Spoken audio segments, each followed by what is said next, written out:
Hello everyone, welcome to CPC academy. तो CPC academy में आपका हार्दिक स्वागत है। तो फ्रेंड्स, आज हम कर रहे थे क्लास 5 करेंगे, जिसमें हम हिस्ट्री की सीरीज चल रहे थे यूपी पैट 2022 के टारगेट को लेकर, जिसमें हम क्या डिस्कस करेंगे, बौद्ध धर्म डिस्कस करेंगे। तो बौद्ध धर्म डिस्कस करने से पहले सबसे पहले अभी तक हमने क्या क्या सीखा, इंपॉर्टेंट डे सीखे पहले वीडियो में। दूसरी वीडियो में हमने सिंधु सभ्यता देखी। तीसरी वीडियो में हमने क्या देखा, वैदिक सभ्यता देखी। और चौथी वीडियो में हमने देखा आपका जैन धर्म। और आज क्या देखेंगे, हम बौद्ध धर्म देखेंगे। तो फ्रेंड्स, अगर आपने ये अभी तक वीडियो स्टार्ट करने से पहले अगर आपने अभी तक हमारा चैनल सब्सक्राइब नहीं किया है तो प्लीज़ हमारे चैनल सीपीसी एकेडमी को सब्सक्राइब कीजिएगा और बेल आइकन का बटन ज़रूर दबाइए। और वीडियो अच्छी लगती है तो बिल्कुल वीडियो को शेयर करना ना भूलें। अपने दोस्तों को बताएं, अपने रिश्तेदारों को बताएं जो यूपी पैट का एग्ज़ाम देना चाहते हैं। और यूपी पैट के अलावा अगर आप आर्मी वगैरह भी हैं तो उसके लिए भी ये जीएस जो है, जितने भी टॉपिक में अभी तक सफिशेंट है, चाहे आप किसी भी एग्ज़ाम की तैयारी कर रहे हैं। ठीक, तो बिना टाइम वेस्ट के चलते हैं अब सीधे क्वेश्चन अपने टॉपिक की तरफ। तो टॉपिक की बात करूं तो जैसे बौद्ध धर्म स्टार्ट करेंगे टॉपिक में। तो बौद्ध धर्म का अगर मैं सबसे पहले बात करूं कि बौद्ध धर्म का प्रारंभ किसने किया, तो महात्मा बुद्ध ने बौद्ध धर्म को प्रारंभ किया था। किसने? महात्मा बुद्ध ने। गौतम बुद्ध के बचपन का नाम सिद्धार्थ था। इनका जन्म हुआ था 563 बीसी नेपाल के लुम्बिनी गांव में हुआ था। कहाँ पर? 563 बीसी में नेपाल के लुम्बिनी गांव कपिलवस्तु में हुआ था। इनके पिता का नाम क्या था? शुद्धोधन था। और इनकी माता का नाम था महामाया। जब इनका जन्म हुआ तो 7 दिन बाद इनकी जो माता थी महामाया, उनका क्या हो गया? देहांत हो गया। और इनके पिता ने इनकी माता की बहन गौतमी से विवाह कर लिया। और गौतमी ने ही सिद्धार्थ या गौतम बुद्ध का पालन पोषण किया। और गौतमी इनकी कौन थी? सौतेली माँ थी। इनका विवाह जो था, जब ये गर्भावस्था में थे तो एक साधु ने पहले ही कहा दिया था कि ये व्यक्ति जो है बड़ा होकर क्या बनेगा? तपस्वी बनेगा। तो इनको जो थे महल से बाहर जाने की अनुमति नहीं थी, सारी सुख सुविधाएं दी गई थी। तो इनका विवाह भी इसलिए क्या कर दिया गया? जल्दी कर दिया गया। 16 वर्ष की आयु में इनका विवाह कर दिया गया। किससे करा? यशोधरा से करा है। यशोधरा से इसका विवाह किया। यशोदा किसकी पत्नी थी? तो महावीर स्वामी की थी। और यशोधरा किसकी पत्नी है? गौतम बुद्ध की, जिनके नाम बिंबा के नाम से भी जाना जाता है, गोपा के नाम से भी जाना जाता है, और वृद्धकच्छना भी उन्हें कहते हैं। बिंबा, गोपा और वृद्धकच्छना भी किसे बोलते हैं? यशोधरा को बोलते हैं। ठीक, तो जब इनका विवाह हुआ, इनके एक पुत्र हुआ, इसका नाम क्या था? राहुल इनके पुत्र का नाम था। अब देखो, जो सिद्धार्थ को क्या बोलते थे? तथागत कनक मुनि, शाक्य मुनि भी कहते थे। गौतम बुद्ध को लाइट ऑफ एशिया के नाम से भी जाना जाता है। एशिया का ज्योतिपुंज भी कहते हैं आपको। किसको? गौतम बुद्ध को। अब देखो, एक दिन क्या हुआ, ये राज्य में नगर भ्रमण के लिए निकले। इन्होंने जिद की अपने पिता से कि मुझे कहाँ जाना है? बाहर घूम के जाना है। तो जब लोगों को पता चला, जब ये बाहर निकले, तो जब इन्होंने बाहर निकल के इन्होंने सबसे पहले एक व्यक्ति देखा जो एक गरीब और बीमार व्यक्ति देखा। फिर उसके बाद इन्होंने एक वृद्ध व्यक्ति देखा, फिर उन्होंने एक मरा हुआ व्यक्ति देखा और एक सन्यासी देखा। तो इन्होंने 4 ऐसी अवस्थाएं देखी, एक गरीब बीमार व्यक्ति, एक बूढ़ा व्यक्ति, एक मरा हुआ व्यक्ति और एक आपका सन्यासी व्यक्ति। जब इन्होंने ये 4 स्थिति देखी तो इनका जो मन था वो वैराग्य हो गया। और इन्होंने क्या करा? इन्होंने घर छोड़ने की बात कही और घर छोड़ने की 29 अवस्था में इन्होंने घर अपना त्याग दिया। जब इनका मन वैराग्य हो गया तो 29 वर्ष की आयु में इन्होंने क्या कर दिया? अपना घर त्याग दिया।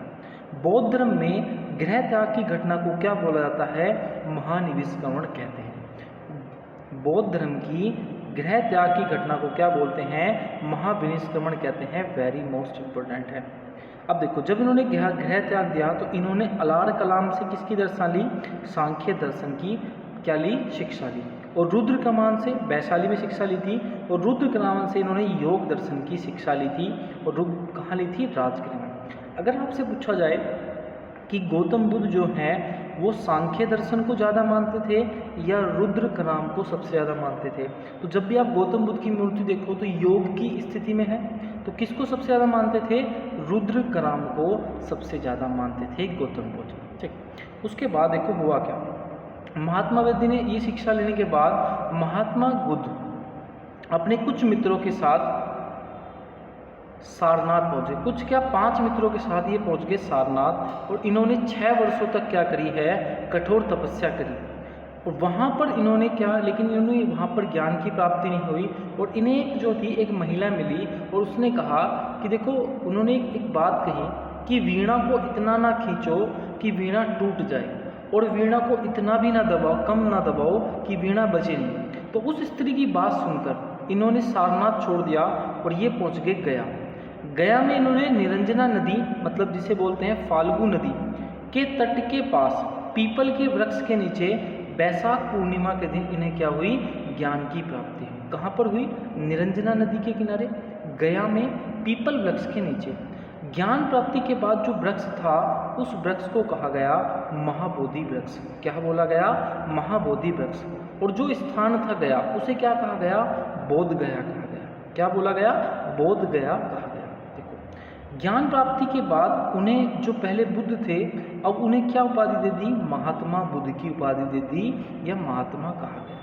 सबसे पहले फिर इन्होंने, जब इन्हें ज्ञान प्राप्ति हुई, ये सारनाथ गए, और सारनाथ में इन्होंने जो है क्या दिया, पहला उपदेश दिया।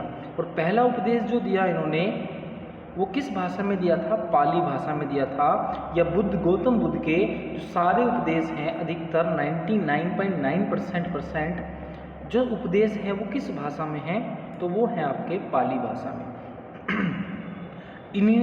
इनके जो सबसे प्रिय शिष्य थे, वो एक आनंद था और एक आपका उपाली थे। तो इनके 2 प्रिय शिष्य थे, आनंद और आपका उपाली। फिर जो हुआ क्या, फिर आनंद ने एक बात कही इन्होंने कि महिलाओं को क्या कर लो, बौद्ध धर्म में शामिल कर लो। तो आनंद के कहने पर महात्मा बुद्ध ने महिलाओं को बौद्ध धर्म में अपनाने को कहा। ठीक, बौद्ध धर्म को, थोड़ी मिस्टेक है, बौद्ध धर्म को अपनाने वाली पहली महिला कौन थी, गौतमी। तथा बौद्ध धर्म को अपनाने वाला पहला पुरुष कौन था, तपयु था। तो पहली महिला गौतमी थी और बौद्ध धर्म को अपनाने वाला पहला पुरुष कौन था, तपयु था। अब देखो, गौतम बुद्ध ने देखो ज्ञान प्राप्ति के बाद 4 वचन कहे हैं, सत्य वचन। नंबर 1, संसार दुखों से भरा हुआ है, संसार दुखों से भरा हुआ है। नंबर 2, सभी के दुखों का कारण क्या है, कोई ना कोई कारण है, मतलब हर किसी के दुख का कोई ना कोई कारण है। नंबर 3, दुख का सबसे बड़ा कारण क्या है, इच्छा, मतलब इस चीज़ की हम इच्छा करते हैं, सबसे बड़ा कारण ही क्या है, दुख का इच्छा है। अगर इच्छा पर नियंत्रण पा लिया जाए, या इच्छा पर नियंत्रण पाया जा सकता है। अगर आपको दुख दूर करना है तो आपको किस पर नियंत्रण पाना होगा, अपनी इच्छा पर नियंत्रण पाना होगा। ठीक, तो ये 4 सत्य वचन कहे थे आपके महात्मा बुद्ध ने कहे थे। ठीक, उसके बाद चलते हैं। अब उसके बाद महात्मा बुद्ध ने अपने शिष्यों को 10 ऐसी बातें मानने को कहा जिन्हें सील कहते हैं। मतलब अगर आपको बौद्ध धर्म अपनाना है तो आपको 10 ऐसी बातें माननी होगी।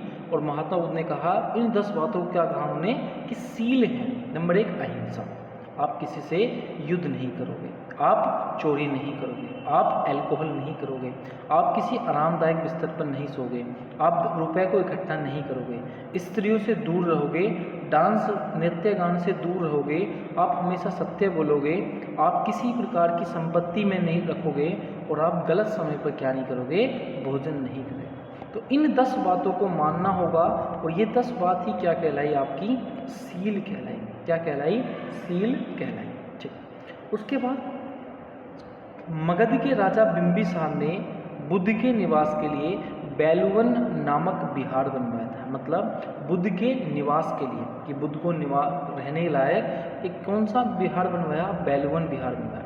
लेकिन लिच्छुओं ने कौन सा बुद्ध के निवास के लिए कुटाग्रशाला का निर्माण कराया। तो बहुत बार पूछा गया है कि कुटाग्रशाला का निर्माण किसने कराया, तो लिच्छुओं ने कराया था। और बेलवन विहार का तो राजा बिंबिसार ने। बिंबिसार जो था आपका हर्यक वंश का संस्थापक था। हर्यक वंश का संस्थापक कौन था, आपका बिंबिसार था।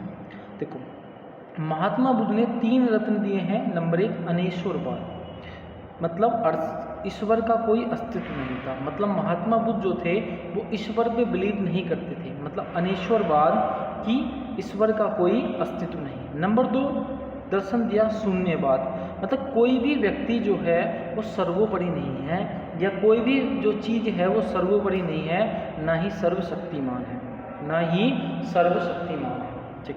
तीसरा दिया क्षणिकवाद, मतलब संसार की में जो सभी वस्तुएं हैं वो कुछ ही समय के लिए हैं, इनका विनाश निश्चित है, या वे कुछ टाइम के लिए हैं। संसार में जो भी वस्तुएं हैं वो कुछ टाइम के लिए हैं ओनली। ये बात किसने कही? महात्मा बुद्ध ने कही थी। और ये 3 दर्शन दिए थे, क्योंकि महात्मा बुद्ध इस बार में विश्वास नहीं करते थे। और दूसरा दिया कि कोई भी व्यक्ति सर्वोपरि नहीं है, ना सर्वशक्तिमान है, और कोई भी वस्तु जो है वो लिमिटेड नहीं, लिमिटेड टाइम के लिए है, ना कि अनलिमिटेड टाइम के लिए। उसके बाद बौद्ध धर्म के 3 प्रमुख सिद्धांत को क्या बोला जाता है? त्रिरत्न कहते हैं। मतलब बौद्ध धर्म के 3 प्रमुख सिद्धांतों को क्या कहते हैं? त्रिरत्न कहते हैं। बुद्ध, धम्म और संघ। इन 3 रत्नों को क्या बोला जाता है? त्रिरत्न कहा जाता है। नंबर 1 बुद्ध, नंबर 2 धम्म और नंबर 3 संघ। महात्मा बुद्ध का शिक्षा का जो संकलन है वो त्रिपिटक में कहा है। मतलब महात्मा बुद्ध कैसे कैसे शिक्षा देते थे, तो इनकी एक पुस्तक है त्रिपिटक। जैसे बोला जाता है कि बौद्ध धर्म की सबसे पवित्र पुस्तक कौन सी है? तो त्रिपिटक है। जैसे जैन साहित्य को क्या कहते हैं? आगम कहते हैं। ऐसी बौद्ध धर्म की सबसे पवित्र पुस्तक कौन सी है? त्रिपिटक, जिसमें बौद्ध धर्म की शिक्षा का क्या किया गया है? आकलन किया गया है, लिखा गया है। त्रिपिटक का अर्थ क्या होता है? कि ज्ञान से भरा टोकरा। ज्ञान से भरा क्या होता है? टोकरा ही क्या होता है? आपका त्रिपिटक होता है। ज्ञान से भरा आपका टोकरा त्रिपिटक होता है। ठीक। देखो, गौतम बुद्ध ने बौद्ध धर्म में प्रवेश करने की जो न्यूनतम आयु बताई है वो 15 वर्ष बताई। कितनी बताई है? 15 वर्ष बताई है कि अगर आपको बौद्ध धर्म अपनाना है तो आपको कितनी आयु होनी चाहिए? आपकी 15 वर्ष आयु होनी चाहिए। ठीक। उसके बाद बुद्ध ने अपने जीवन काल में संघ का प्रमुख जो बनाया था वो देवदत्त को बनाया था। मतलब बुद्ध के अपने जीवन काल में ही संघ का प्रमुख किसे बनाया? देवदत्त को बनाया। वेरी वेरी मोस्ट इम्पोर्टेंट है कि बुद्ध ने अपने जीवन के काल में किस व्यक्ति को वो संघ का प्रमुख बनाया था? तो देवदत्त को बनाया था। नेक्स्ट, यूपी के महाजनपद में, यूपी के मल्ल महाजनपद, ये मल्ल महाजनपद है। यूपी के मल्ल महाजनपद में कुशीनगर में, मल्ल महाजनपद के कुशीनगर में इनकी मृत्यु हो गई थी। किसकी मृत्यु हो गई थी? गौतम बुद्ध की। कहाँ पर हुई थी? मल्ल महाजनपद में। और इनकी मृत्यु को क्या बोला जाता है? जिसे परिनिर्माण के नाम से जाना जाता है। तो गौतम बुद्ध की मृत्यु को किस नाम से जाता है? परिनिर्माण के नाम से जाना जाता है। इनके अंतिम संस्कार को मल्ल महाजनपद के राजा ने धूमधाम से मनाया था। जो इनका अंतिम संस्कार था तो मल्ल महाजनपद के जो राजा थे उन्होंने क्या करा था? इनके अंतिम संस्कार को धूमधाम से मनाया था। गौतम बुद्ध की मृत्यु के बाद उनकी अस्थियों को 8 अलग अलग स्थानों पर दफनाया गया है, जिसे क्या बोला जाता है? अष्ट महास्थान कहते हैं। क्या बोला जाता है? अष्ट महास्थान बोला जाता है। मतलब गौतम बुद्ध की जो 4 अस्थियां थी उन्हें अलग अलग स्थानों पर क्या करा गया है? रखा गया है, जिसे क्या बोला जाता है? आपका अष्ट स्थान कहा जाता है। ठीक। उसके बाद गौतम बुद्ध की मृत्यु जो थी वो 483 ईसा पूर्व में हुई। मतलब उनकी मृत्यु कहाँ हुई थी? 483 में। और उनकी मृत्यु के बाद बौद्ध धर्म के प्रचार के लिए 4 बौद्ध समितियाँ की गई थी। मतलब जो बौद्ध धर्म का प्रचार कैसे करना है उसके लिए 4 समितियाँ की गई थी आपकी, किसमें? गौतम बुद्ध की मृत्यु के बाद। तो गौतम बुद्ध की मृत्यु 483 ईसा पूर्व में मल्ल महाजनपद में हुई थी। और इनकी अस्थियों को 8 अलग अलग स्थानों पर दफनाया गया है। और इन्हें क्या बोलते हैं? इन स्थानों को अष्ट महास्थान कहते हैं। तो देखो, 4 संगीति हुई हैं, पहली, दूसरी, तीसरी, चौथी, पांचवी मैंने लिख दी, लास्ट हुई थी। देखो, पहली संगीति जो हुई है वो 483 ईसा पूर्व में हुई थी। अजातशत्रु उस समय शासक थे। और कहाँ हुई थी? राजगृह में हुई थी, मगध में। मतलब बिंबिसार के जो पुत्र थे अजातशत्रु, पहली संगीति हुई थी। दूसरी संगीति जो हुई थी वो कालाशोक के समय हुई थी। कालाशोक शिशुनाग के थे। और कहाँ हुई थी? वैशाली में हुई। तीसरी संगीति जो बौद्ध संगीति थी वो 255 BC में अशोक के शासनकाल में हुई थी। और कहाँ हुई थी? पाटलिपुत्र में हुई थी। पहली संगीति जो हुई थी वो पहली शताब्दी में हुई थी। और कनिष्क के कहाँ हुई थी? कुंडल गांव में हुई थी। 5वीं बौद्ध संगीति बौद्ध 172 ईस्वी में, बौद्ध द्वितीय और शताब्दी में हुई थी। तो अगर आप ये भी याद नहीं रखते, आप कौन सी याद रख लो? इन 4 को याद रख लो। अगर देखो बौद्ध धर्म से क्वेश्चन आता है तो 80% जो चांसेस होते हैं वो इन्हीं बौद्ध संगीतियों से होते हैं। बस आपको क्या रखना है? पहली कब हुई, राजा कौन थे और किस स्थान पर हुई? दूसरी कब हुई, राजा कौन थे? तीसरी कब हुई, राजा कौन थे? चौथी कब हुई, राजा कौन थे और जगह कौन सी थी? बस आपको इतना ही याद रखना है। चेक। उसके बाद देखो चौथी बौद्ध संगीति के बाद, तो चौथी बौद्ध संगीति कब हुई? देखो चौथी बौद्ध संगीति हुई थी आपकी कनिष्क के कुंडल गांव में। तो जब चौथी बौद्ध संगीति हुई उसके बाद बौद्ध धर्म जो था वो 2 भागों में टूट गया। पहला धर्म था बना आपका संप्रदाय हीनयान। इन्होंने क्या करा? इन्होंने जो बुद्ध के उपदेश थे उनमें कोई परिवर्तन नहीं करा, लेकिन जो दूसरे जो थे आपके महायान, इन्होंने बौद्ध धर्म के उपदेशों में परिवर्तन करा और उसे क्या दिया? आधुनिक रूप देने। मतलब बौद्ध के जो श्लोक थे पहले उनमें क्या करी? चेंजिंग लाए। ये धर्म क्या कहलाया? आपका महायान। महायान आगे चलकर ब्रजयान शाखा में टूट गया और ब्रजयान शाखा ही बौद्ध धर्म के विनाश का कारण बनी। और चीन और थाईलैंड में कौन सी शाखा है आपकी? तो ब्रजयान शाखा ही है। कौन सी? ब्रजयान शाखा ही है। मतलब हमने क्या पढ़ा कि चौथी बौद्ध संगीति के बाद बौद्ध धर्म जो था वो 2 संप्रदायों में टूट गया, हीनयान और महायान। हीनयान की अगर मैं बात करूं तो महात्मा बुद्ध के उपदेशों में कोई परिवर्तन नहीं है, हीनयान ने कुछ नहीं करा, और महायान ने बौद्ध धर्म के उपदेशों में क्या करा? परिवर्तन करा। ठीक। अब देखो कुछ नोट करके देख लेते हैं। जैसे पहला क्वेश्चन जो बचे गए हमारे, सारनाथ की भूमि में जो स्पर्श मुद्रा करने वाली बुद्ध की प्रतिमा है वो गुप्त काल में बनी थी। मतलब जब सारनाथ जाते हैं तो जो स्पर्श मुद्रा करने वाली बुद्ध की प्रतिमा है वो कब बनी थी? गुप्त काल में बनी थी। बुद्ध की जो खड़ी प्रतिमा है वहाँ पर वो कुषाण काल में बनाई गई थी। ठीक। भारत में सबसे पहले जिस व्यक्ति की पूजा करी गई है वो कौन थे? गौतम बुद्ध थे। भले ये मूर्ति पूजा में बिलीव नहीं करते थे, लेकिन सबसे पहले जिस व्यक्ति की मूर्ति की पूजा हुई है वो कौन थे? आपके गौतम बुद्ध थे। गौतम बुद्ध की 80 फीट प्रतिमा जो बोध गया में है बिहार में, वो जापानियों द्वारा बनाई गई थी। किसके द्वारा बनाई गई थी? जापानियों द्वारा। उसके बाद बुद्ध की प्रथम मूर्ति शैली जो है वो मथुरा शैली है। या आप पूछ रहे कि मथुरा शैली किस लिए प्रसिद्ध है? तो वो प्रसिद्ध है गौतम बुद्ध या बौद्ध धर्म से संबंधित है। बुद्ध की जो सर्वाधिक मूर्ति हैं वो गांधार शैली से मिली है। कहाँ से? गांधार शैली से आपकी मिली है। उसके बाद धार्मिक जुलूस का प्रारंभ जो किसने किया? अगर धार्मिक जुलूस निकालना है तो इसका प्रारंभ किया आपका बौद्ध धर्म ने। किसने किया? बौद्ध धर्म ने। उसके बाद बौद्ध धर्म की रामायण अश्वघोष की पुस्तक मुद्रित को कहते हैं। बौद्ध धर्म की जो रामायण है वो किसे कहते हैं? अश्वघोष की पुस्तक मुद्रित को कहा जाता है। किसको कहा जाता है? अश्वघोष की पुस्तक मुद्रित को कहा जाता है। उसके बाद नेक्स्ट, भारत तथा एशिया में सबसे बड़ा जो मठ है बौद्ध धर्म का मठ जो है बुद्ध मठ, वो तवांग मठ है। तवांग मठ जो पड़ता है आपका अरुणाचल प्रदेश में पड़ता है और यह विश्व का दूसरा सबसे बड़ा मठ है। मतलब भारत तथा एशिया का सबसे बड़ा मठ कौन सा है? तवांग मठ है। ये अरुणाचल प्रदेश में पड़ता है और यह विश्व का दूसरा सबसे मठ है। तो विश्व का सबसे बड़ा मठ कौन सा है? तो पोतला मठ है और ये पड़ता है आपका चीन मतलब तिब्बत में पड़ता है। कौन सा? पोतला मठ है। उसके बाद बौद्ध धर्म के जो शब्दकोश हैं वो महाभाष्य सूत्र कहा जाता है।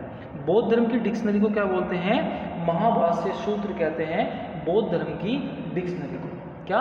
महाभाष्य सूत्र।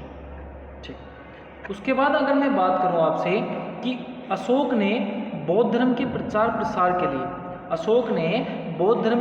प्रसार के लिए अपने पुत्र महेंद्र और पुत्री संघमित्रा को कहाँ भेजा था? श्रीलंका भेजा था। अगर अशोक ने बौद्ध धर्म के प्रचार प्रसार के लिए अपने पुत्र महेंद्र और अपनी पुत्री को कहाँ भेजा? श्रीलंका भेजा। उसके बाद देखो गौतम बुद्ध का जन्म और ज्ञान प्राप्ति और उनकी मृत्यु। उनका जन्म जब हुआ, उन्हें जब ज्ञान की प्राप्ति हुई, जब उनकी मृत्यु हुई तो वो थी बैसाख पूर्णिमा के दिन। मतलब बैसाख पूर्णिमा के दिन ही उनका जन्म हुआ, बैसाख पूर्णिमा के दिन ही उन्हें ज्ञान की प्राप्ति हुई और बैसाख पूर्णिमा के दिन ही क्या हुई, उनकी मृत्यु हुई। और बैसाख पूर्णिमा दिन कब पड़ता है? अप्रैल में पड़ता है। इतना कोइंसिडेंस था कि ज्ञान प्राप्ति भी उसी दिन हुई, जन्म भी उसी टाइम हुआ था बैसाख पूर्णिमा के दिन, और उनकी मृत्यु भी कब हुई? बैसाख पूर्णिमा। तो बैसाख पूर्णिमा को किस नाम से जाना जाता है? आपका बुद्ध पूर्णिमा के नाम से भी जाना जाता है। ठीक, अब देखो बौद्ध धर्म से जुड़े हुए चिन्ह, जैसे हाथी का संबंध किससे है? तो गर्भ से है हाथी का संबंध। जन्म का संबंध किससे है? तो कमल से है। गृह त्याग का संबंध किसका है? तो घोड़े से। युवावस्था का सांड से संबंध है। गौतम बुद्ध का जो पहला उपदेश सारनाथ में दिया था, ये धर्मचक्र या धर्मचक्र परिवर्तन कहलाया था। समृद्धि का शेर से है, और मृत्यु का जो चिन्ह है वो किससे है? स्तूप से है। किससे है? आपका स्तूप से है। तो फ्रेंड्स आज शायद इतनी, तो आपका बौद्ध धर्म आपका कंप्लीट हो गया। तो आज हमारे हिस्ट्री के कितने टॉपिक कंप्लीट हो गए? सिंधु सभ्यता कंप्लीट हो गया नंबर 1, दूसरा वैदिक सभ्यता कंप्लीट हो गया, तीसरा जैन धर्म कंप्लीट हो गया, और आपका बौद्ध धर्म आपका कंप्लीट हो गया। तो फ्रेंड्स आपको वीडियो कैसी लगती है हमें कमेंट बॉक्स में ज़रूर बताना है, और मिलते हैं तब तक के लिए। जय हिंद जय भारत अपनी नेक्स्ट वीडियो में।